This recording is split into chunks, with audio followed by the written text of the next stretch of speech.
everybody, today we're doing part 2 to reading Dave the Villager. This is episode 2 and also chapter 2. So I always check how many pages the chapter is. 1, 2, 3, 4, 5, 6. There's 6 pages.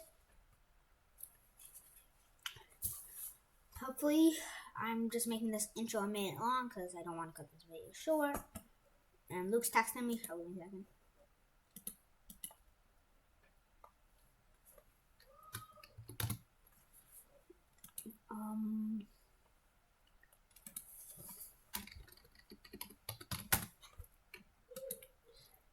And I think it's been a minute. Yeah, it is. Here we go. Chapter 2. Dave on the road. The sun was shining and the birds were singing as Dave set out. He had never been very far from the village before, and he was enjoying the walk. The hills around him were green and blocky. The cat and cows and sheep watched him as he walked past. By midday, he was feeling hungry, so he found a pig and hit it with his sword until it turned into pork chops. He tried to eat pork chop rods, but the taste was horrible. Back home, his father had done all the cooking, so Dave turned to the book the old man had given him for advice. How to build a furnace, he said. He started to read. 8 cobblestone blocks needed. Where did I get cobblestone from? Crafting seemed more complicated than Dave had thought it would be. To get cobblestone, you needed to dig up stone. To dig up stone, you needed a pickaxe. To craft a pickaxe, you needed a crafting table. To make a crafting table, you needed wood. It made Dave's brain hurt. So it all started with wood. Dave went up to a tree. There were hundreds of them about all made of wood. But how was he supposed to get the wood from them? He had seen a crafting recipe for an axe in the book, but you needed wood. He tapped the tree lightly with his hands. The smallest cracks appeared in the rain for a split second, but then it was gone. He tapped it again. The cracks reappeared. Then again. Okay, I really need this bookmark. And more cracks appeared. He started to punch the cracks, spreading across the wood. Finally, the tree block broke, leaving a gap in the middle of the tree's trunk. On the ground was a tiny block, a miniature version of the wood block that had been a part of the tree trunk. Dave picked it up, looking at it in amazement. He wanted to take another look at his book to remind him how to craft a pickaxe, but when he placed the block of wood on the floor, something amazing happened. It turned back into a full-size wooden block. He tried to pick it up again, but the block was stuck to the floor. He punched it and it broke again, turning back into a miniature block. Weird, he thought. He placed the tiny block in his backpack. Thankfully, it didn't turn back into a full-size block this time. He knew he might need quite a lot of wood for building, so he went back to the tree, breaking the remaining blocks until the tree's trunk was no more, and the leaves above faded into nothing. Following the instructions in the book, he placed on one of the tiny wooden blocks in his palm of his hand and waited. He didn't have to wait long. In a couple seconds, there was there was a pop, and the wooden blocks had turned into 4 tiny blocks of wooden planks.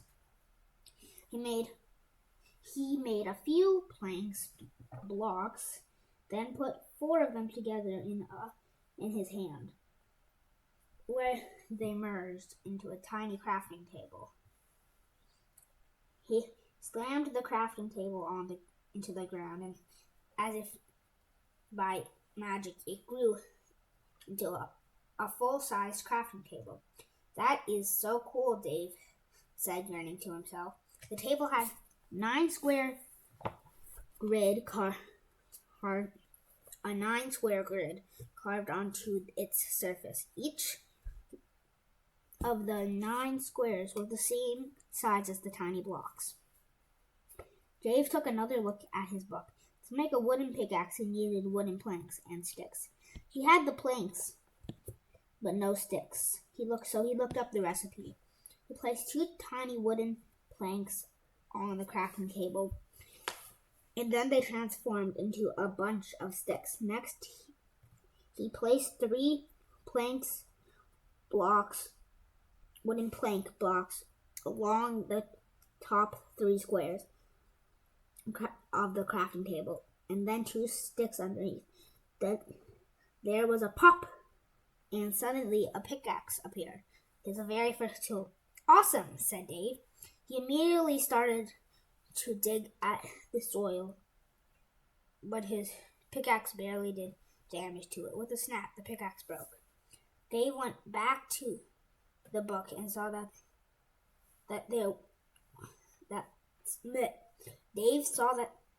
went back to the book and saw that for mud and sand, a shovel worked better.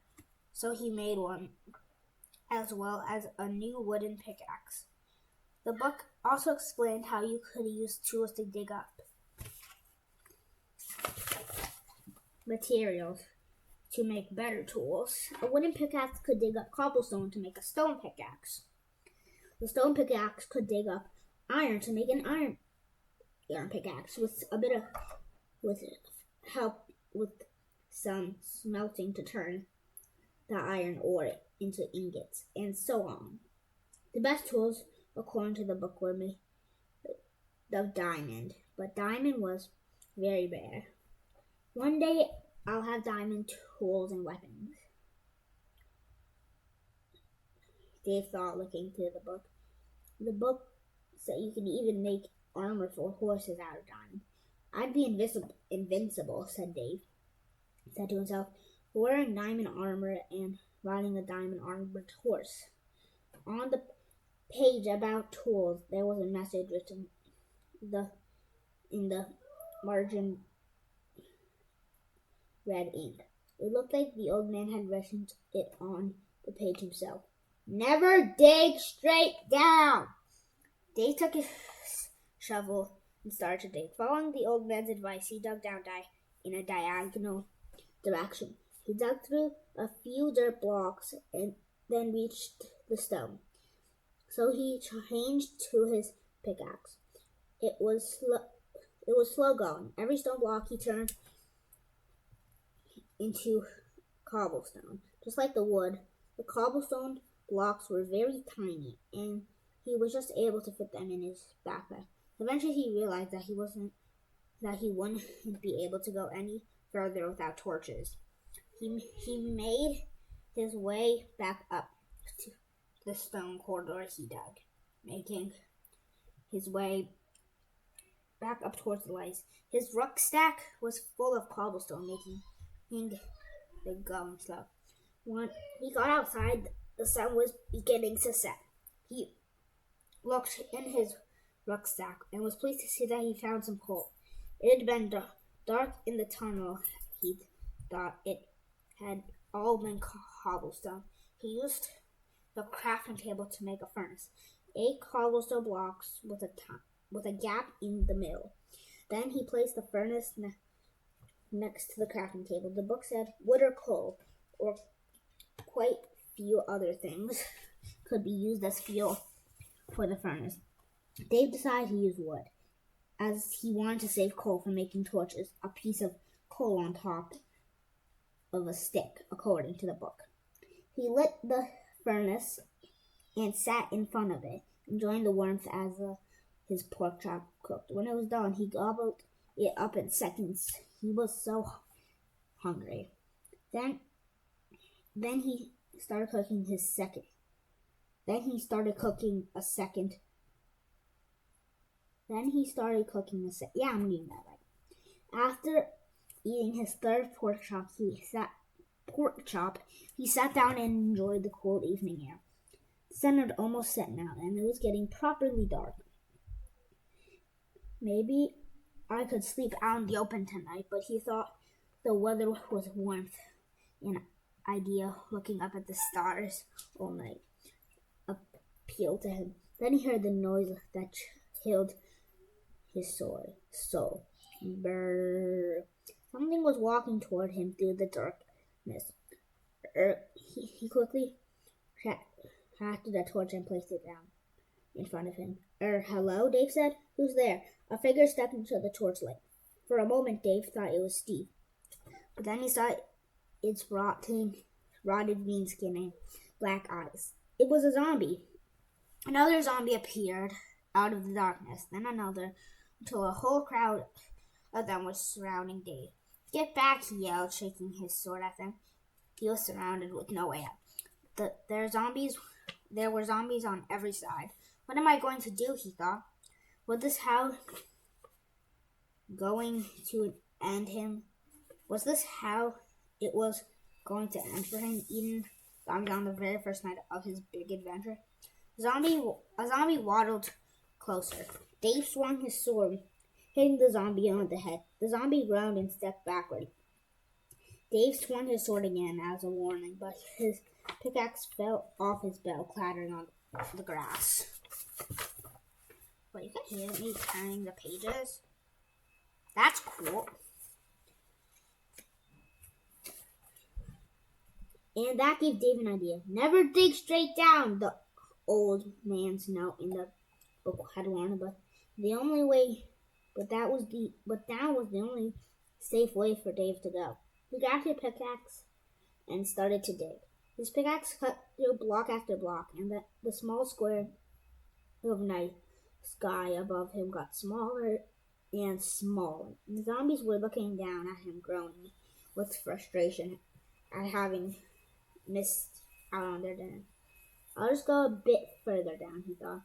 Then I'll wait until daylight and dig my way back to the surface again. He cut through a block, and suddenly there was nothing below his feet. So that's why you don't dig straight down, he thought, as he fell through the roof of a cavern towards a huge lake of lava. Don't dig straight down! So actually that's everything. So by the time you're going to see this video, I will already have made a playlist for this. I'll get this video out as fast as I can. It was a pretty short chapter, but still 30 minutes, so less than last time. So, thanks for watching the second episode of Reading Dave the Villager. I can't wait to make a full version. The playlist for this, so thanks for watching. Crafty Squad, love you. Out.